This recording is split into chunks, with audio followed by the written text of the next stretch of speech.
pouco mais preparado. Muito bem, irmãos. Espero que vocês tenham passado um dia bem gostoso. Esse lugar aqui é lindo, né? Fala a verdade. O pastor Paulo me falou algumas vezes aqui da Lagoa, né? Os irmãos que moram aqui perto são privilegiados, viu? Uma bênção mesmo poder estar aqui. Quero agradecer de novo o convite para podermos estar aqui e dizer que eu falei com a minha esposa hoje à tarde, na hora do almoço, e ela tá morrendo de vontade de estar aqui com vocês também. Mandou abraços a todos. Vou ver se numa próxima oportunidade eu posso trazer ela junto também. É uma bênção muito grande. Então, irmãos, nós vamos continuar o nosso assunto. Nós estamos falando sobre guerra. Essa guerra que nós estamos batalhando no nosso dia a dia. Nós conversamos a respeito disso. Não é uma guerra física, mas é uma guerra espiritual. Uma guerra que tem um objetivo principal, que é de ganhar almas para o Senhor Jesus Cristo. Se nós não ganharmos as almas, o outro exército ganha. Se nós não levarmos as almas ao céu, nós vamos perdê-las e elas vão para onde? Para o inferno. Então essa é a nossa batalha principal, é onde deve estar o nosso foco. O foco das nossas atenções, de levar o Evangelho para as pessoas. E como eu disse de manhã, o meu intuito com vocês, durante esses dias que nós estamos juntos, não é nem tanto trazer novidades para vocês, coisas novas que nós vamos tratar, mas é de incentivar os irmãos nessa batalha tão grande. Eu tenho visto que muitas vezes o povo de Deus tem negligenciado isso, em dois aspectos muito importantes. No aspecto da evangelização pessoal, que é a evangelização na nossa cidade, no nosso bairro, no nosso convívio, e também em missões, em participar de projetos de sustento de missionários que estão fora do nosso alcance, em lugares onde nós não podemos ir. E por causa disso nós enviamos os missionários. Então as igrejas, eu creio, têm relaxado um pouco nesse trabalho.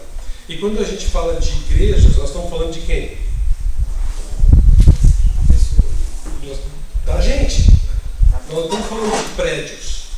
Você sabe muito bem que a sua igreja agora, que está lá fechadinha, talvez trancadinha, né? Tem algum culto acontecendo hoje, né? Na igreja? A maioria está fechadinha, né? Mas a igreja lá agora não é igreja, é só um prédio. Ela só se transforma em igreja quando nós estamos lá dentro, quando vocês estão lá dentro. Aí é uma igreja de verdade. E todas as vezes que a gente falar de igreja, a gente tem que ter uma coisa muito bem clara nas nossas mentes. Não é a comunidade, uma coletividade para a qual nós estamos falando. Nós estamos, em primeiro lugar, quando nós falamos de igreja, nós estamos falando de nós, porque nós somos parte integrante da igreja. E quando a gente fala, a igreja não está fazendo isso, o que significa? Que nós não estamos fazendo o que nós devemos fazer. Então, toda vez que a gente usar o nome igreja, que claro, teólogos de plantão, por favor, me entendam, né? Claro, nós estamos falando da igreja como ajuntamento e tudo, mas individualmente, como partes da igreja, tudo que for falado que a igreja tem que fazer, se eu não fizer, eu vou estar negligenciando o trabalho da igreja e a igreja não vai fazer. Está entendendo? Então é muito importante que nós assumamos de verdade essa nossa posição na batalha. Que nós estamos aqui para batalhar, para ganhar essa guerra. E se Deus abençoar, nós vamos fazer da melhor maneira possível. Falamos hoje de manhã sobre as bases. Você se lembra?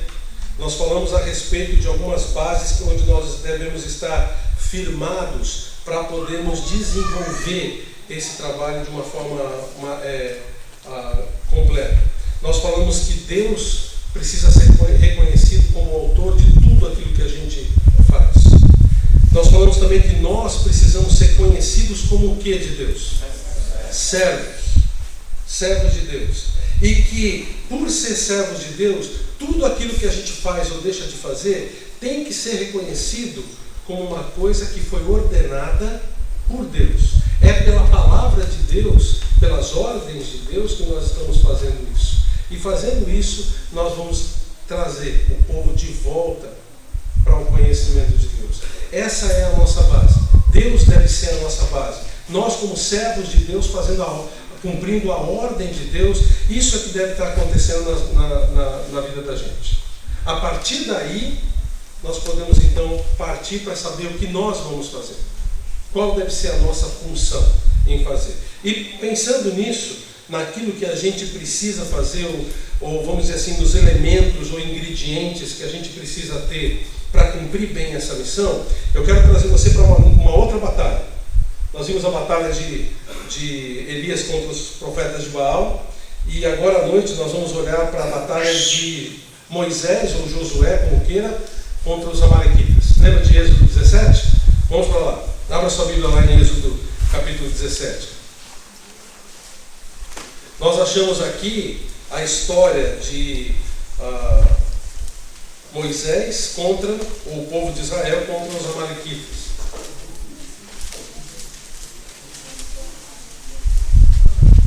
Êxodo capítulo 17, começando no versículo 8.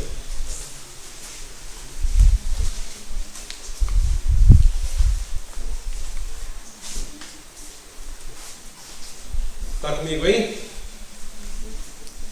Êxodo 17, começando no versículo 8.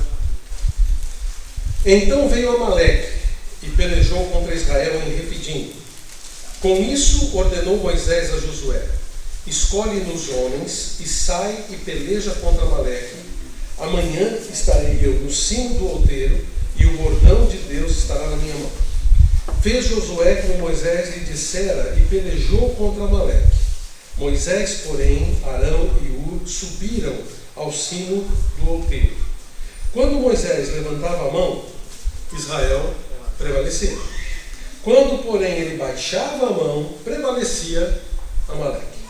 Ora, as mãos de Moisés eram pesadas, por isso tomaram uma pedra e a puseram por debaixo dele, e ele nela se assentou. Arão e Ur sustentavam-lhe as mãos, um de um lado e o outro do outro. Assim lhes ficaram as mãos firmes até o pôr do sol. E Josué desbaratou a Amaleque e a seu povo ao fio da espada. Aqui a gente vê essa batalha muito interessante, uma batalha feita por Josué com a ajuda de Moisés. E aqui estão alguns ingredientes que a gente tem que usar para vencermos também as nossas batalhas. Lembra que nós falamos de manhã, o que a gente quer mesmo de verdade é o sim de Deus. É a resposta positiva de Deus para com a nossa vitória. E para que a gente possa realmente ganhar essa batalha, nós precisamos fazer as coisas certas, agir da maneira certa. E aqui a gente tem algumas dicas de como eles agiram e, consequentemente, ganharam a batalha. Só para a gente relembrar algumas coisas importantes. Nós, como igreja, somos um exército, certo? Para cumprirmos a nossa missão.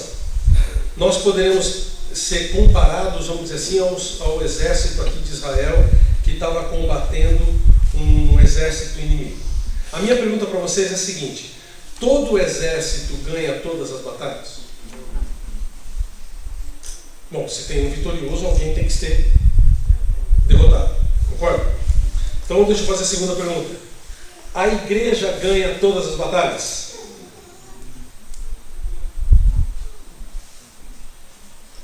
Ganha ou não ganha? Não. Quantos acham que sim? Quantos acham que não? O não ganhou, hein? Mas vocês são pessimistas demais? Não. Somos realistas. Por que a gente diz que a igreja não ganha todas as batalhas? Ora, é uma realidade. Se a gente não agir direito, nós não vamos ganhar a batalha. Muitas vezes o que acontece é que Deus está louquinho para nos dar a vitória. Ele está ali, sabe, sedento para nos dar aquela bênção, porque Ele é um Pai amoroso, Ele gosta de presentear a gente com muitas coisas. E você sabe como é que é a sua vida cristã. Às vezes você pede uma coisinha assim para Deus e Deus te dá um monte de outras coisas que você nem merece, você nem estava pensando em pedir. Deus, Ele é maravilhoso, Ele enche a gente de bênçãos, mas muitas vezes Ele fica ali, prontinho para nos dar, mas Ele não pode dar porque nós estamos agindo errado. Porque nós estamos agindo da maneira que Ele não pode abençoar. E eu tenho visto, irmãos, muitas igrejas serem destruídas, e vocês, pastores, sabem, principalmente os que estão mais velhos no movimento, sabem muito bem qual é a história das nossas igrejas. Simplesmente porque as igrejas, os pastores, os líderes não tomam as atitudes corretas que tem que tomar. E aí a bênção de Deus acontece o quê? Some. E aí a gente vê, como a gente tem visto em vários campos, o inimigo ganhar as batalhas. O inimigo ganhar vitórias. Alguns anos atrás, nós tínhamos campos no nosso país fortes no Evangelho, igrejas fortes, com mais de 100, 120, 150 pessoas. Hoje nós vemos essas mesmas igrejas reduzidas a 15, 20, 30 pessoas, em campos inteiros, sofrendo por causa de atitudes erradas de líderes, por causa de atitudes erradas das pessoas, da igreja. Nós não queremos isso, queremos? Quer dizer, você se esforça para fazer o trabalho de Deus direitinho, se esforça? Ou você é um corpo mole? Você só faz o serviço de Deus assim de qualquer jeito? Como é que você é? Você não está respondendo, então quer dizer, eu estou supondo que... Vou pensar positivamente, tá bom? Posso? Você quer fazer o serviço de Deus direitinho, não quer? Então, irmãos, como é que a gente quer que Deus abençoe a gente se a gente não se esforça? Nós precisamos nos esforçar. Se a gente fizer o serviço de Deus de verdade, direitinho, Deus vai abençoar a gente. Nós não queremos derrotas espirituais nas nossas vidas. Nós não queremos que a nossa igreja diminua. Nós queremos que as nossas igrejas cresçam, que abram braços. Queremos mais congregações, queremos mais cidades sendo alcançadas. Queremos mais estados sendo alcançados no nosso país, países sendo alcançados. E muito vai, muitas vezes, das nossas atitudes individuais. Então, pastores, líderes, irmãos, o que eu quero lhes dizer é isso: nós fazemos diferença. Se nós agirmos corretamente, nós vamos trazer a vitória para a nossa igreja. Ou como nós falamos de manhã, no mínimo nós não vamos atrapalhar Deus de nos dar as bênçãos que Ele quer nos dar. E aqui nós achamos alguns elementos. Eu gostaria que você me ajudasse aqui em achar alguns elementos. Eu tenho pelo menos, deixa eu ver aqui, 5 elementos, 5 ingredientes ou atitudes que nós individualmente podemos tomar para nos ajudar a vencer a batalha, para nos ajudar a dar a vitória. Ele nos dá aqui essas 5 atitudes. Vamos dar uma olhada nelas. A primeira atitude é uma atitude que a gente vê no contexto como um todo.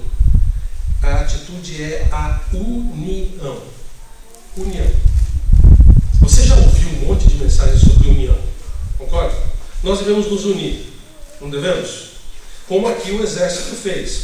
Você notou aqui que quando Moisés deu a ordem para Josué pelejar contra Amaleque, ele simplesmente pegou o exército e foi lá fazer. E Moisés virou para ele e falou: olha, enquanto você estiver batalhando ali, eu vou subir no monte e vou ficar lá com o Uri e com o Arão, e nós vamos estar batalhando juntos. E foi isso realmente o que aconteceu. União, cada parte unindo uns com os outros. O exército estava unido com Josué, cada soldado do exército estava unido um com o outro, batalhando na mesma batalha. Moisés estava unido com o exército, mesmo ele estando lá no monte fazendo esse tipo de coisa. O Ur e o Arão estavam ali do lado de Moisés, unidos com ele para fazer o que tinha que ser feito. União completa, com um objetivo: vencer o inimigo. Nós temos essa união?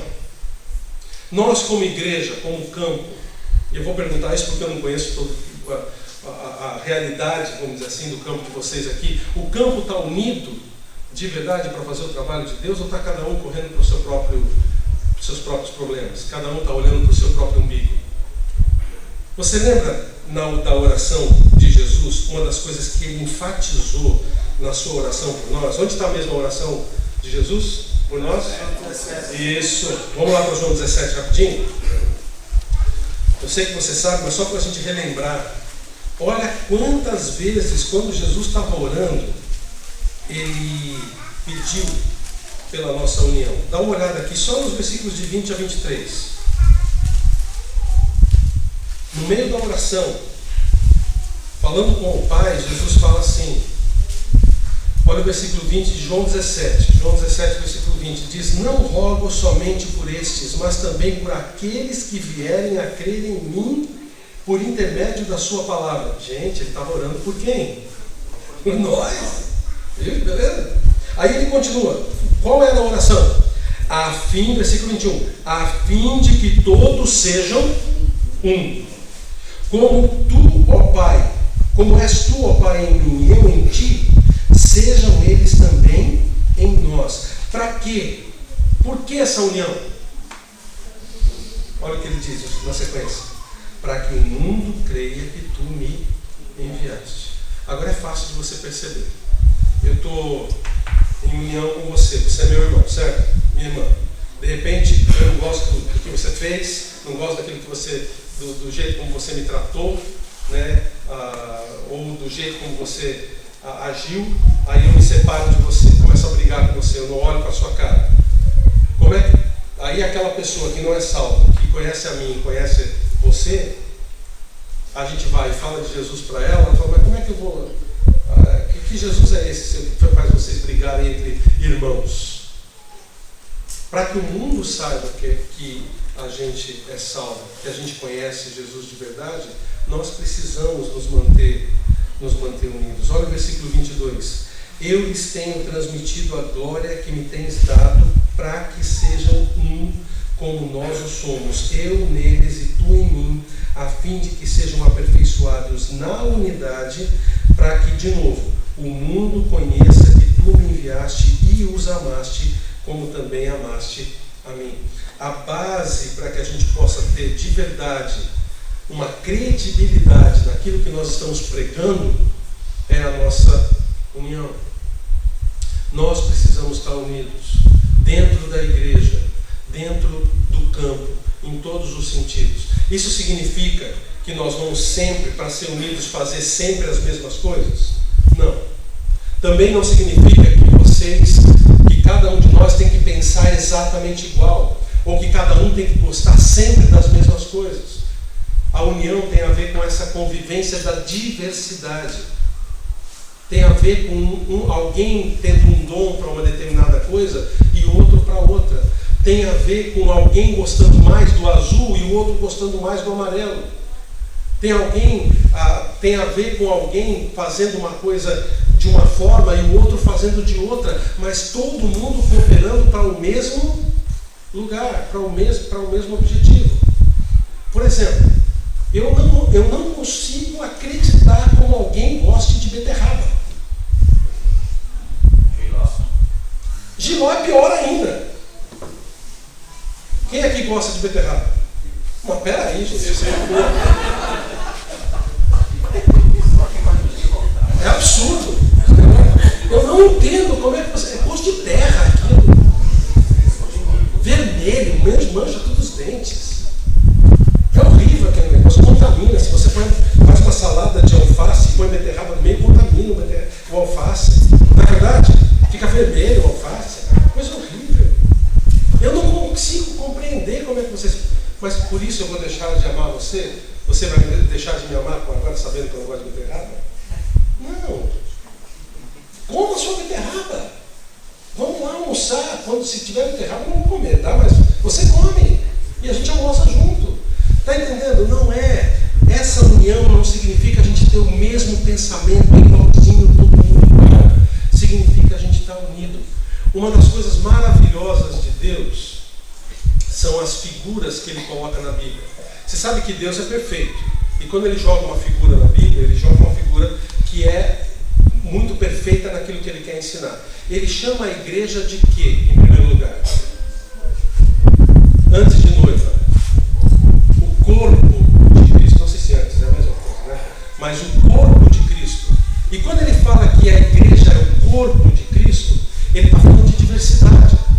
Que parte do seu corpo é igual a alguma outra?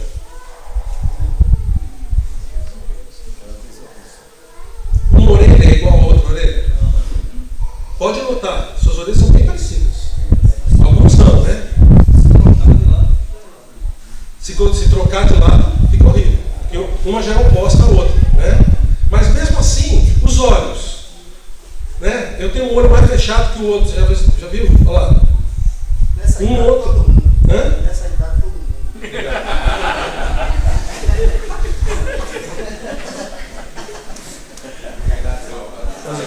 Eu disse para vocês que esse mundo é uma paulada, viu? Não é possível. Está entendendo? Nem o corpo da gente, um é diferente, uma coisa é diferente da outra. Por que na igreja a gente tem que ser igual e pensar exatamente igual a todo mundo? Não, essa diversidade é que é gostosa. O negócio é o seguinte, a gente lembrar, mas nós estamos juntos, nós estamos no mesmo barco. Se você fez uma coisa lá na igreja que eu não gostei, eu vou lá, falo com você, a gente se abraça, se beija e vai embora. Continua a remar para o mesmo lado. Vamos nos consertar. Jesus ensinou isso, a gente fazer isso. Uma vez eu estava notando que uma senhora da igreja estava estranha. Essa é uma vantagem da gente estar quase 20 anos na igreja, né? Você conhece as pessoas pelo rosto já, né? Aí eu passei por ela assim, vi que ela estava assim, me cumprimentou. Bom dia, bom dia. Aí depois eu fui lá. Irmã, o que aconteceu? Ah, pastor, você não sabe não, é? Falei, não, irmã, o que houve? Ela ficou brava comigo, porque eu no culto anterior estava no corredor da igreja e ela veio toda faceira para me cumprimentar, esticou a mão e eu não vi. Eu comecei a conversar com outra pessoa e disse que ela ficou ali com a mão assim e eu sem prestar atenção nela. O que veio na mente dela? O pastor não gosta de mim. O pastor me ofendeu. O pastor fez de propósito. E ela ficou a semana inteira com aquilo na cabeça. Quando eu fui falar com ela durante a semana, no culto de quarta-feira, né, ela já notou uma outra coisa que eu não fiz para ela. Já passei por ela estranho. A coisa vai acontecendo, vai aumentando na mente da gente. Aí eu fui e expliquei para ela que eu não tinha visto, pedi perdão por uma coisa que eu nem fiz, mas eu pedi perdão. Entendeu? Conciliou, está tudo bem agora. Não precisa fazer isso. Jesus mesmo ensina, você tem algum problema com o seu irmão? Vai lá, conversa com ele. Quem sabe ele nem sabe que fez esse mal para você. Por quê? Porque nós temos que estar unidos. Só unidos nós vamos ganhar a batalha. Imagina se o exército de Josué aqui não tivesse um lutando do lado do outro. Talvez um estava com uma espada, outro estava com um facão, outro estava com uma peixeira, outro estava com um arco e flecha, o outro com uma coisa, outro com outra, mas estava todo mundo unido, andando para o mesmo barco. Precisamos ser unidos, irmãos. Essa tem que ser a nossa primeiro ingrediente da vitória. Não vamos criar caso. Vamos manter a união o máximo que a gente puder. Outra coisa também importante, a segunda atitude, é a cooperação. Cooperação. Olha, eles todos estavam trabalhando para o mesmo objetivo. Josué, os soldados, Moisés, Arão, até a pedra que eles puseram ali para Moisés sentar. Todo mundo trabalhando para o mesmo objetivo. Que objetivo era esse? Vencer o inimigo, vencer os amalequitas. Todos estavam cooperando para esse mesmo trabalho. Isso significa justamente isso, eu trabalhar do seu lado. A palavra cooperar é uma palavra muito interessante, porque ela é uma junção de duas palavras, né? Tem um prefixo que é o co, que significa junto, é o prefixo de união, e o operar, cooperar. Operar significa o quê? Trabalhar, não é só o médico que vai lá e faz uma cirurgia, mas é trabalhar juntos, é fazer a coisa juntos. E é isso que a gente tem que fazer. Cooperar, cada um fazendo a sua parte. Você lembra de Eclesiastes capítulo 4? Vai comigo lá para Eclesiastes capítulo 4. Em Eclesiastes capítulo 4, Salomão aqui ele fala especificamente da união.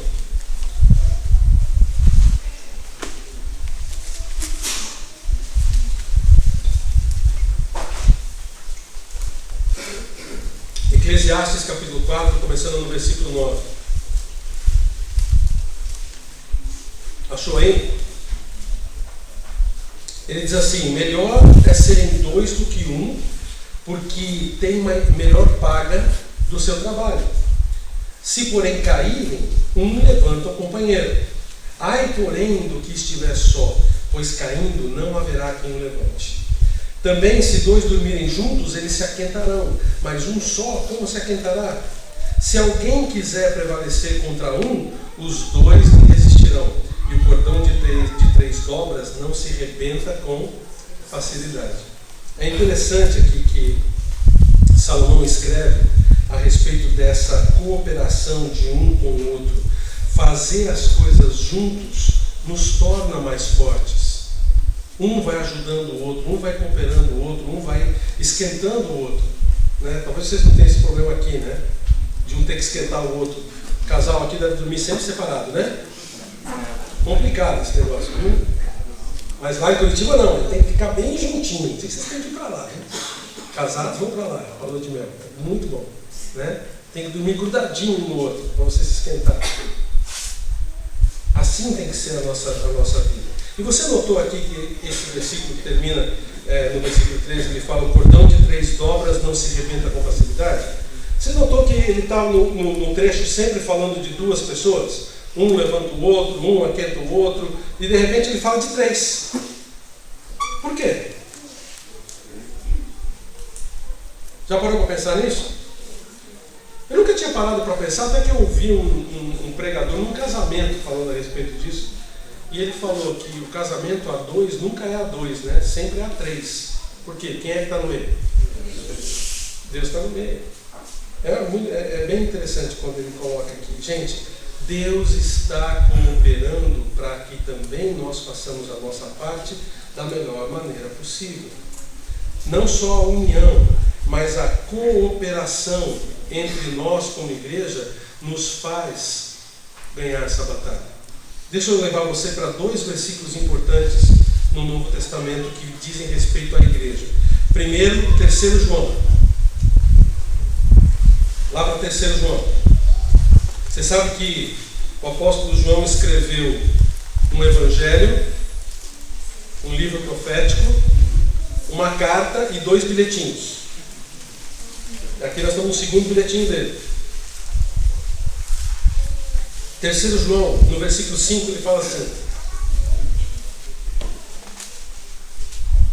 Ele diz: amado, procedes fielmente naquilo que praticas para com os irmãos, e isso fazes mesmo quando são estrangeiros. Ele está falando aqui de missionários itinerantes que saíam pregando o evangelho nas cidades. Ele diz assim: os quais perante a igreja deram bom testemunho do teu amor. Bem farás encaminhando-os em sua jornada por modo digno de Deus, pois por causa do nome foi que saíram, nada recebendo dos gentios. Olha o que ele diz agora: portanto, devemos acolher esses irmãos para nos tornarmos o quê? Cooperadores da verdade. Quando nós estamos sustentando bem os nossos missionários, quando nós estamos pregando o evangelho para as pessoas, quando nós estamos enviando missionários ao campo, falando deles na igreja, nós estamos cooperando com a verdade. Quantas verdades existem com respeito à salvação? Quantas? Quem disse isso? Quem disse que só existe uma verdade? O próprio Senhor Jesus. Ele disse: eu sou o caminho, a verdade e a vida. Ninguém vem ao Pai senão por mim e Nossa Senhora. Ou Padre Cício. Ou não. Ninguém vem ao Pai senão por mim, ele falou. Ele é a verdade. E nós precisamos, irmãos, transmitir isso para as pessoas. Quando nós estamos cooperando uns com os outros, quando nós estamos fazendo a nossa parte no Evangelho, nós estamos sendo cooperadores dessa verdade. Agora vai para 1 Coríntios capítulo 3. 1 Coríntios capítulo 3. Também é um outro versículo que fala bem nisso a respeito do Novo Testamento. 1 Coríntios capítulo 3, versículo 6. Olha o que o apóstolo Paulo ensina aqui para os coríntios. E você sabe, né? A igreja de Corinto era, se a gente fosse classificar ela, a igreja de Corinto, de acordo com as outras, né, em comparação com as outras igrejas do Novo Testamento, a gente ia falar que era a mais carnal de todas. O apóstolo Paulo enche eles de bronca. Mas olha só o que ele diz aqui no capítulo 3, no versículo 6. Ele fala assim: eu plantei, Apolo regou, mas o crescimento veio de Deus. De modo que nem o que planta é alguma coisa, nem o que rega, mas Deus que dá o crescimento.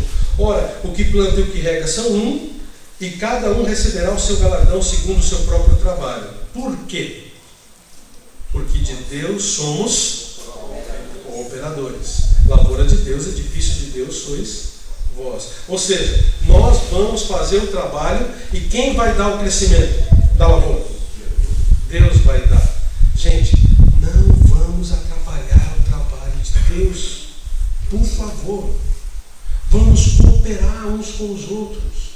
Se você sabe fazer melhor aquela coisa do que eu vou deixar você fazer e vou aproveitar do seu serviço, porque quando você precisar de mim, eu vou estar aqui para te ajudar naquilo que você não sabe fazer tão bem, e eu sei. E eu vou fazer isso, você vai fazer aquilo, e nós dois vamos ganhar. Nós dois vamos fazer. Por que a gente tem que ficar muitas vezes disputando coisas dentro da igreja? Disputando quem é que faz melhor ou quem é que deixa de fazer? Se aquela família vai fazer, eu não vou participar porque é eles que vão fazer. É o trabalho deles. Não, vamos lá. Vamos fazer todo mundo junto. Cada um fazendo a sua parte. Nós vamos cooperar para que as pessoas possam ver a verdade que precisam enxergar. União e cooperação no trabalho de Deus. Isso é muito importante. Outra coisa também, outra atitude. Olha o versículo 12. Volta lá para Êxodo 17. Está comigo lá? Olha o versículo 12. Ele diz que as mãos de Moisés eram pesadas, por isso tomaram uma pedra e a puseram por debaixo dele, e nela se assentou.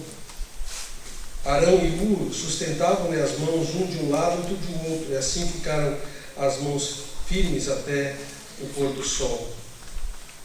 Uma outra qualidade, ingrediente que a gente tem que ter, que atitude que a gente tem que ter, que eu acho que tem sido cada vez mais diminuída no nosso meio, é a iniciativa.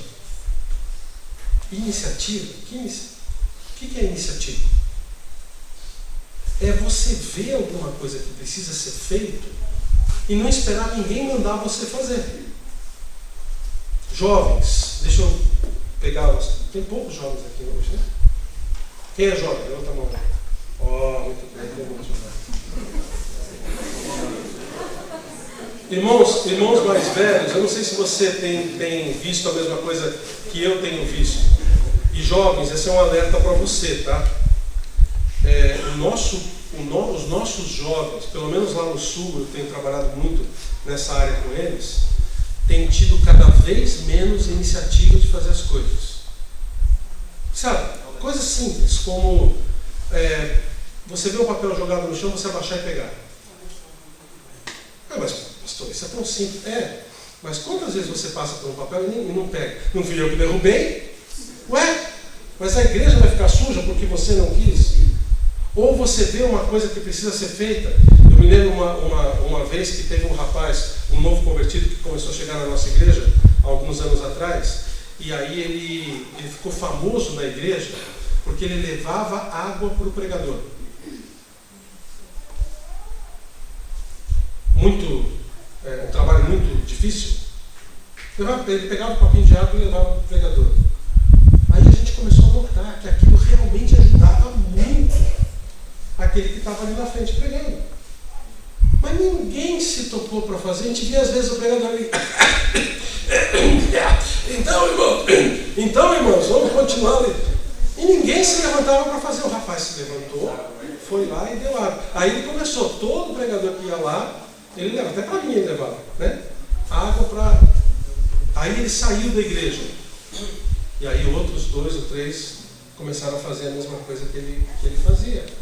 Sabe, iniciativa.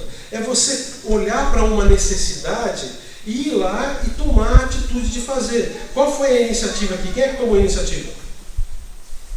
Aqui na nossa história. O Arão e o Hur. Eles viram que Moisés estava cansado de manter as mãos erguidas, foram lá e fizeram o que tinha que fazer. Falaram, não, mas vamos ajudar o Moisés. Você viu que Moisés não pediu nada. Eles foram lá, pegaram a pedra, sentaram Moisés e foram e fizeram aquilo que tem que ser feito. Irmãos, nós temos que ter iniciativa. Nós precisamos disso. Jovens, eu falei com vocês porque a nossa juventude está cada vez com menos iniciativa. As coisas estão vindo muito fáceis nas nossas mãos, seja através de internet, Facebook, ou seja lá, a informação está chegando com uma facilidade muito grande. A gente está recebendo as coisas de mão beijada muitas vezes. Hoje em dia você não precisa nem muitas vezes sair, levantar de casa para comprar alguma coisa, você compra pela internet. Você não precisa levantar depois de um culto para ir na pizzaria comprar, você disca e a pizza vem na sua casa. Você não precisa nem se levantar para diminuir o volume da televisão. Você pega ali, pronto, diminui. Não é assim? Está tudo muito fácil. Tudo muito fácil. E aí o que acontece? A gente perde a iniciativa de fazer as coisas. A gente vê as coisas por fazer e espera que alguém mande a gente fazer. Senão a gente não faz. Precisamos de iniciativa. E com respeito à pregação do Evangelho, a batalha final é a mesma coisa. A vitória que a gente tem que ter é a mesma coisa. Nós precisamos ver, por exemplo, a necessidade dos missionários. Vocês conhecem algum missionário que está passando por alguma necessidade? Bom, missionários não passam por necessidades. Eu devo ter falado alguma bobagem, né? Você tem condição de ajudar, você pessoalmente, algum missionário em alguma coisa, seja doando alguma coisa sua, ou mesmo indo e ajudando um missionário num trabalho que precisa ser feito. Eu tenho visto aqui, eu tenho gostado do campo aqui no Rio Grande do Norte, que as distâncias não são muito grandes entre as igrejas, né? Lá no sul, muitas vezes, para ir para uma congregação, a gente tem que andar 600 quilômetros, 800 quilômetros, né? Aqui não, aqui é muito mais perto. Dá para fazer com muito mais facilidade. Quanto aos meios, por exemplo, de ajudar em missões, a contribuir financeiramente, seja criativo. Como é que a sua igreja contribui financeiramente para missões? É através de retirada de caixa? É através de ofertas especiais para os missionários? É através da promessa de fé? Vocês conhecem o método de promessa de fé? Sim ou não? Sim. Para mim é o melhor método de sustento de missionários, com bens, com coisas que a gente pode fazer, ou ir aos lugares onde o Evangelho não está sendo pregado. Preste atenção nas cidades, nos bairros novos que estão nascendo, onde novos missionários estão chegando que são do nosso interesse. Seja criativo, use o que você tem na sua mão para promover missões na sua igreja, para promover a evangelização. Põe a cabeça para funcionar. A gente tem ideias.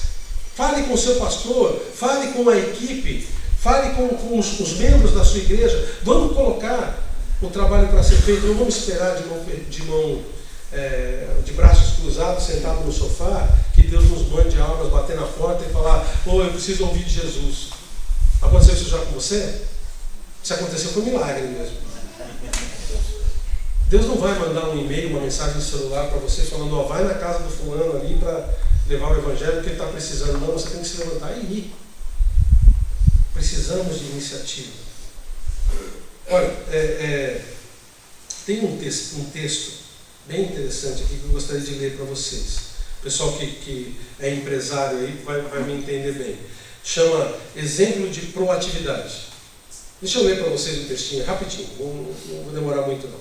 Preste atenção, ele diz assim: Álvaro trabalhava em uma empresa. funcionário sério, dedicado, cumpridor das suas obrigações e por isso mesmo já com seus 20 anos de casa. Um belo dia, ele vai ao dono da empresa para fazer uma reclamação. Meu patrão, tenho trabalhado durante esses 20 anos em sua empresa com toda a dedicação, só que me sinto um tanto injustiçado.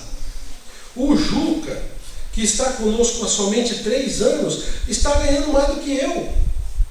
E o patrão, fingindo que não estava ouvindo, disse: Álvaro, foi bom você ter vindo aqui. Eu tenho um problema para resolver e você pode me ajudar. Eu estou querendo dar frutas como sobremesa ao nosso pessoal após o almoço hoje. Aqui na esquina tem uma barraca. Vai até lá e verifique se eles têm abacaxi. Álvaro, sem entender direito, saiu da sala e foi cumprir a missão. Em 5 minutos estava de volta. E aí, Álvaro? Perguntou o patrão. Verifiquei como o senhor mandou. O moço tem abacaxi.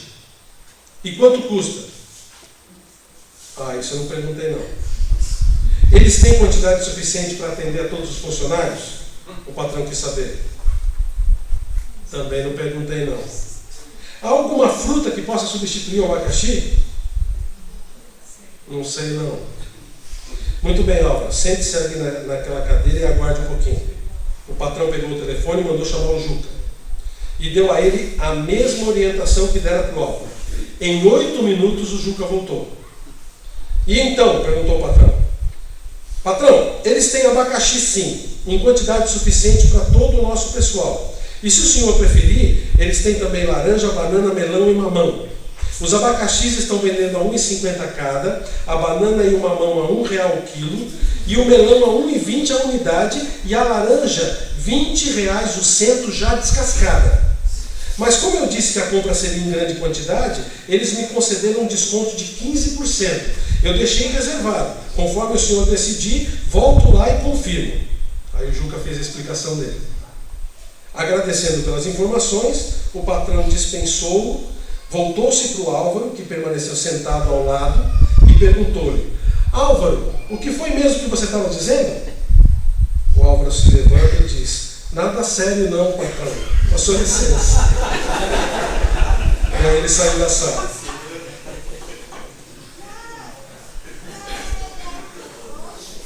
Está entendendo? O Senhor Jesus certa vez virou para os, dentro de uma parábola, ele disse para os discípulos assim: servos inúteis, vocês devem se considerar servos inúteis, porque vocês fazem apenas o que vocês deviam fazer. Será que nós estamos atrapalhando Deus de nos dar as vitórias por falta de iniciativa da nossa parte? 1 Pedro 3,10 diz: servir uns aos outros conforme o dom que recebeu, como bons dispenseiros da multiforme graça de Deus. Irmãos, nós somos privilegiados por servirmos uns aos outros. Precisamos usar desse privilégio, não esperar com que os outros nos empurrem para fazermos a nossa tarefa. União, cooperação, iniciativa devem ser ingredientes grandes para completarmos a nossa tarefa. Eu falei que tinha quantos mesmo? Estão dispostos a ver mais 2? Rapidinho. Próximo. Olha o versículo 12. Tem um outro ingrediente ali muito importante. No versículo 12. Volta lá para Êxodo 17. No finalzinho do versículo 12. Quem é que sabe que ingrediente é esse? Que atitude é essa? Exato. Perseverança. Persistência. As mãos lhe ficaram firmes até ao pôr do sol. Firmes. Você conhece alguma exortação bíblica para que você se mantenha firme na obra do Senhor? Lembra de algum? 1 Coríntios 15:58, a exortação clássica. Mas existem mais de 20 exortações no Novo Testamento dizendo que nós devemos estar firmes. Gente, a coisa é assim. Não significa que nós vamos ganhar todas as batalhas. Não significa que nós vamos ver isso amanhã, quando a gente falar sobre Ai. Não significa que nós vamos ser sempre vitoriosos. Mas o que a gente não pode quando vier uma derrotinha qualquer, quando vier qualquer coisa que tende a nos fazer desanimar, a gente largar as mãos, a gente largar a mão e ir embora. Não, nós precisamos persistir, não desanimar, continuar, mesmo que muitas vezes a gente não veja o resultado. Mesmo que muitas vezes a gente não veja aquelas pessoas recebendo Cristo como a gente gostaria que a gente visse. Ô pastor, eu estou aqui há um tempão falando do Evangelho e olha só quantas pessoas tem na minha igreja. Olha quantas pessoas se converteram. Calma, a sua tarefa é pregar, a tarefa do Espírito é converter. Nós não vamos converter as pessoas, nós devemos pregar. Você está fazendo direito? Você está se unindo com quem precisa se unir? Você está cooperando com o pessoal, com a igreja como um todo? Está fazendo os membros da igreja trabalhar? Está sendo criativo? Está tendo iniciativa para ir atrás? Então persista um pouco mais. Vá atrás das pessoas e você vai ver como Deus vai abençoar você. Irmãos, vocês não sabem quantos de vocês hoje foram bênção na minha vida. Lembra que eu falei da minha mãe hoje de manhã? Que minha mãe está dura para com o Evangelho. Eu acho que umas 10 pessoas chegaram para mim hoje durante o dia. Pastor, não desanima não. Minha mãe aceitou Cristo quando já estava velhinho. Outro aceitou Cristo. Meu pai aceitou Cristo assim, também velhinho, e assim por diante. Várias de vocês chegaram para mim me animando. É isso, gente. Não podemos desistir, não podemos largar a mão. Nós temos que perseverar até o fim. O resultado vem de Deus. É a Ele que pertencem os resultados, não a nós. É a Ele quem vai fazer com que a palavra dele, a promessa que ele fala, não volte vazia. Lembra de Isaías 55, versículo 11? É Ele quem promete isso para a gente. Então Ele vai cumprir. Ele vai cumprir a palavra dele. Olha só, Deus nunca prometeu resultados imediatos, mas Ele prometeu que a palavra dele nunca volta vazia. Deus nunca prometeu que todas as almas que a gente conversasse iam se converter, mas Ele prometeu que Ele não ia perder nenhum daquele que o Pai lhe desse. Ele nunca prometeu que as pessoas iam aplaudir o nosso trabalho, mas Ele prometeu que Ele estaria sempre atento a tudo aquilo que a gente fizesse. Ele nunca prometeu que nós não teríamos dificuldades e lutas no desenrolar do Evangelho, mas Ele prometeu que Ele sempre estaria conosco até a consumação dos séculos. Ele nunca prometeu que as pessoas iam dar todas 100% de fruto. Ele disse que umas iam produzir a 30, outras a 60 e outras a 100 por um. Mas Ele prometeu que aquele que semeasse com lágrimas ia colher com júbilo, com alegria. O que você está fazendo? O que você está fazendo? Persista. Vá atrás. A promessa é que o vosso trabalho não é vão no Senhor. Nós devemos continuar batalhando, trabalhando para que o Evangelho seja feito. União, cooperação, iniciativa, persistência e, por último, valorização do trabalho dos outros. Valorização de quem está do seu lado, fazendo aquilo que tem que ser feito. Você viu aqui a atitude de Ur e de Arão. Lembra quem era Arão? Quem era Arão? Irmão de quem? Irmão mais velho? Irmão mais velho de Moisés, não foi? Imagina só, não sei se vocês irmãos, se tem alguns irmãos aqui que fizeram isso, mas imagina só o irmão mais velho olhando para o irmão caçula e falando assim: irmão caçula não sabe de nada mesmo, não serve para nada, sai daí, Moisés, deixa que eu faço, deixa que eu fico aqui, vai. Isso iria funcionar? Não iria. Era Moisés que tinha que ficar com as mãos levantadas, né? Era a atitude de Moisés. Alguns falam que era só um sinal de avançar para a batalha, mas podia ser mesmo uma coisa de bênção de Deus, de efeito miraculoso mesmo, de dar força para o povo de Israel. Mas era Moisés que tinha que ser feito, que tinha que fazer. E quando Ur e Arão viram aquilo e que Moisés não estava dando conta de fazer, eles foram lá e apoiaram, continuaram ajudando Moisés a fazer aquilo que ele precisava fazer. Valorizaram aquilo que Moisés estava fazendo. Pergunto, por exemplo, quem é mais importante? O pastor ou o membro da igreja? Quem é mais importante? Bem espiritual, Paulo, obrigado. Muito boa resposta. Irmãos, eu não sei qual a ideia que você tem, mas pastor para mim é função, não é título. Eu sou pastor, por favor, agora me respeite. Nós tínhamos o Raimundo conhece, não vou falar nomes não, mas nós tínhamos um seminarista no nosso seminário, que quando ele se formou, ele queria que todo mundo chamasse ele de pastor, né? Aí a gente até brincava com ele, que quando o filhinho dele nasceu, ele foi ensinar a criança a falar e falava: agora você vai falar pastor. Para com isso. Pastor é função. Quem é mais importante diante de Deus, o pastor ou a ovelha? Ninguém. Quem é mais importante, o pastor ou o missionário? Porque eu já ouvi de muitos pastores isso. A minha igreja não sustenta nem a mim direito, como é que vai sustentar missionário? Já ouviu isso? Espero que não tenha sido você quem falou isso.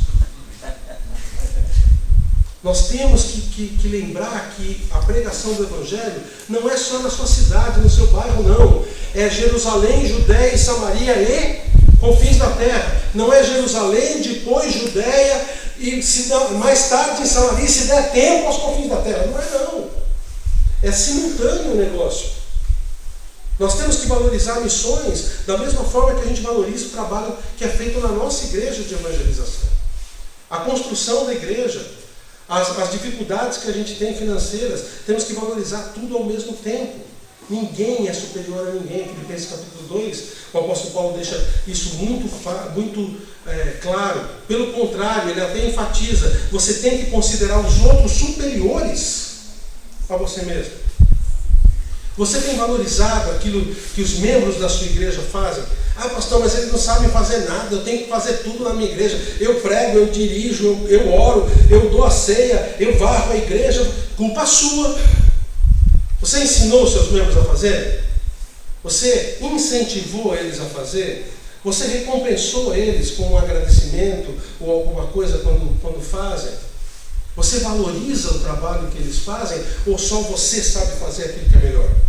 Só você sabe fazer a coisa melhor possível. Talvez, se aquele membro da igreja vai fazer determinada coisa, um cartaz ou alguma coisa na igreja, ou mesmo vai pregar na sua ausência, certamente ele não vai fazer tão bem quanto você, um cara treinado, faz.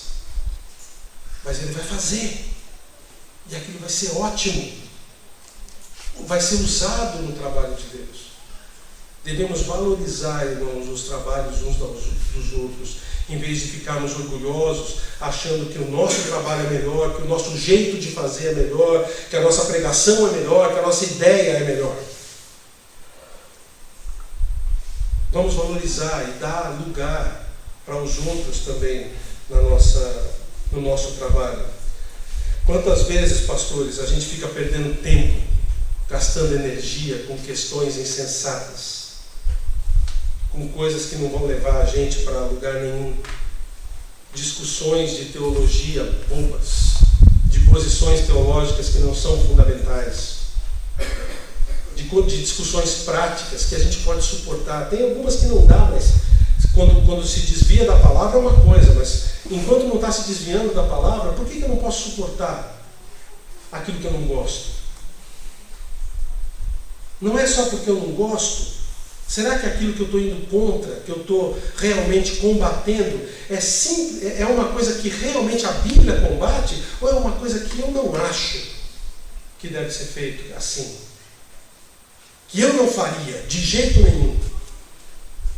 Eu tenho comunhão com vários pastores, eu prego na igreja de várias igrejas, que têm práticas que eu não faria, não levaria para a minha igreja de jeito nenhum. Mas é questão de opinião. É questão de a gente poder ver o que essa pessoa está fazendo de melhor e também puxar o que é de melhor. Vamos valorizar em vez de ficar criticando. Nós somos críticos demais. Demais. Precisamos, irmãos, valorizar o trabalho um do outro e realmente nos separar naquilo que realmente precisa ser separado. Onde a palavra de Deus diz que a gente precisa separar. Do restante nós temos que valorizar. No restante a gente tem que ver o valor daquilo que as pessoas fazem também. Provérbios capítulo 13, versículo 10 diz: da sabedoria da soberba só resulta contenda, mas com os que aconselham se acham sabedoria. A gente precisa de verdade largar um pouco a ideia de que nós somos melhores do que os outros, que a nossa opinião é melhor, e começar a ver o que os outros estão fazendo e valorizar também o serviço dos outros. Alguém disse que a igreja é o único exército que se destrói a si mesmo, que batalha contra si mesmo. Em certo sentido, também. Vamos valorizar mais em vez de criticar. Então, irmãos, 5 ingredientes, 5 elementos, 5 atitudes que a gente encontra nesse texto aqui, nessa batalha de Josué contra os amalequitas, que a gente precisa praticar. Você lembra quais são? União, cooperação, iniciativa, perseverança, persistência e valorização do trabalho dos outros. Parabéns, nota 10. Vocês fizeram cola aí, né? Ah, tá certo. Mas é assim, se a gente fizer isso, nós não vamos vencer sozinhos, viu? Nós vamos estar unidos vencendo. Nós precisamos lembrar que nós precisamos uns dos outros. Nós não somos uma associação de igrejas só para ser bonitinho, só para vir para um lugar paradisíaco aqui e passar alguns dias. Não. Nós somos uma associação de igrejas para podermos trabalhar juntos e fortificar o trabalho. Se a gente pode fazer individualmente coisas, um nível de coisas, unidos nós vamos poder fazer muito mais. Muito mais. Filipenses capítulo 1, versículo 27 diz assim: que nós devemos estar firmes em um só espírito, como uma só alma, lutando juntos pela fé evangélica. Então, a batalha precisa ser vencida. Manos à obra. E vamos fazer com que Deus nos abençoe e nos dê a vitória, sem que a gente atrapalhe Ele em coisa alguma. Bom? Senhor, obrigado mais uma vez pela instrução que o Senhor nos dá. Nos ajuda, Senhor, a realmente cooperar para que o Senhor possa vencer a batalha. Que o Senhor nos dê essa vitória. Que nós não estejamos, Senhor Deus, atrapalhando o Senhor, mas que unidos, cooperando uns com os outros, tendo iniciativa, persistência, valorizando uns aos outros, a gente possa ajudar o Senhor a nos dar a vitória que o Senhor tanto quer que a gente tenha. Obrigado, Pai, por esse grupo de pastores, de filhos teus, de filhas tuas, que estão hoje aqui dispostos a melhorarem para o Senhor. Que o Senhor os abençoe, que essa associação seja a melhor associação do país, que ela possa de verdade trazer muitos frutos para a honra e glória do Senhor. Em nome de Jesus. Amém. Amém.